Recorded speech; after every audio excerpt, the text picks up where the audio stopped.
Welcome back. About 5,000 small-scale businessmen and women and youth are to benefit from an empowerment scheme of the Department for International Development, DFID. This was made known at the signing of a memorandum of understanding between the UK agency and the Osun State government.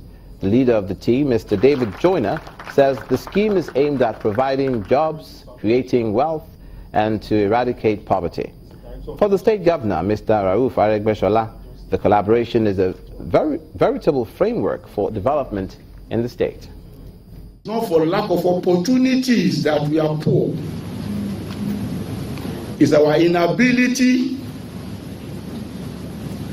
to creatively engage our people, from the primary producers to the large army of unemployed youth that could serve as middlemen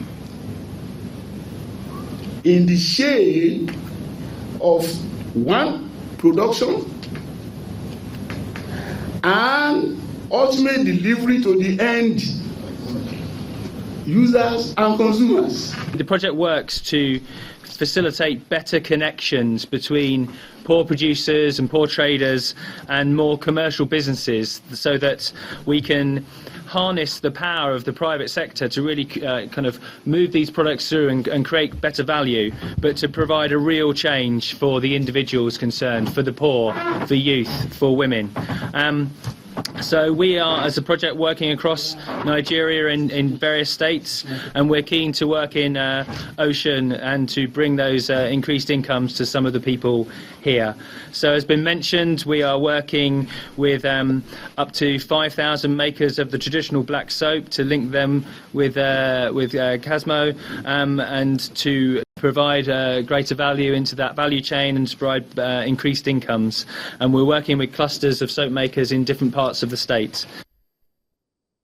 Speaking of creating jobs, let's bring you news from the Northwest now, where the Kaduna State government has launched a job portal for the recruitment of young and educated hands to help reposition its public service. Speaking at the launch, Governor Nasir El-Rufai says the initiative is part of the State Public Service Revitalization and Renewal Program aimed at enhancing the state workforce and creating more jobs.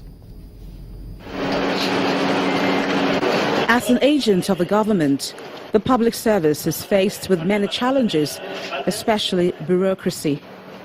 The sector needs total reform for a more dynamic and result-oriented one, as well as to restore public confidence. Of the public service. At the launch of the program, Governor Nasir El-Rufai underlines the importance of effective public service as a basis for good governance.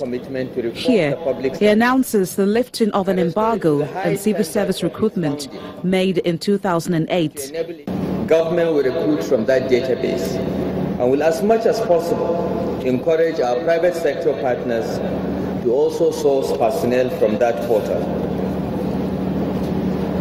I therefore say clearly to the young people of Kaduna State, this is your chance to enter the public service since the 2008 embargo.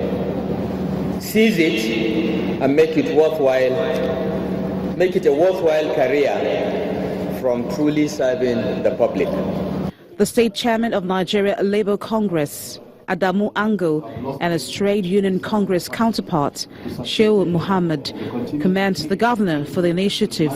We want to say that we are partners in progress, provided the reform is aimed at strengthening the civil service and promoting economic welfare of both the civil servants and government.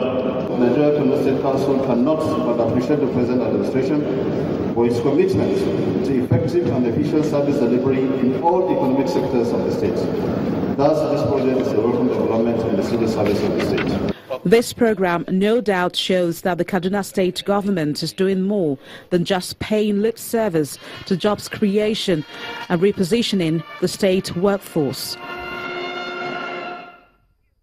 Finally, in the southeast, Anambra State, where some aggrieved members of the Obosi community are protesting what they call unjust attacks by some cult members on citizens of the community.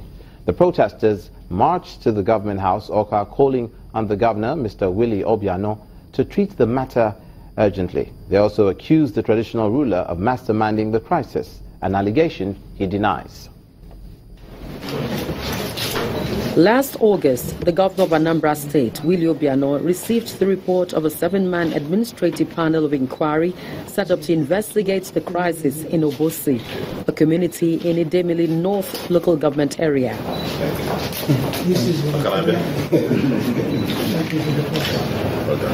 While government is still waiting for the release of the white paper, the community storms the government house, Oka, to lament the alleged increase in the spate of attacks in the area.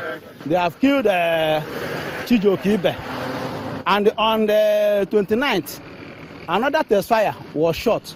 He is now receiving treatment in the hospital. So we are no longer safe. We want Anambra State to give us adequate protection. The state government frowns at the continued crisis in the community in spite of all its efforts to restore peace. I want to give you people a challenge. While I have taken your plea that the state government should come to your aid to ensure greater security for yourselves, it is very, very important that we all embrace peace. For whatever, in spite of any level of provocation. Meanwhile, the traditional ruler of Obosi Kingdom, Igwe Chidubem Iweka, denies all accusations leveled against him. And right after he was killed, certain detractors who probably know about his death went to my in-laws to convince them to say that I am the one that killed their son. And of course, they chased them away and said that the Igwe of Obosi has nothing to do with it, and we know it. So are you going to cry more than the bereaved? While blames and accusations are being thrown back and forth, it is important that the government hastens the release of the white paper on the report of the administrative panel that investigated the last crisis. Perhaps from that white paper, there may be a solution. That story from the Southeast brings this edition of News Across Nigeria to a close. Many thanks for watching from all of us. I'm Olumide Bukola. See you next time.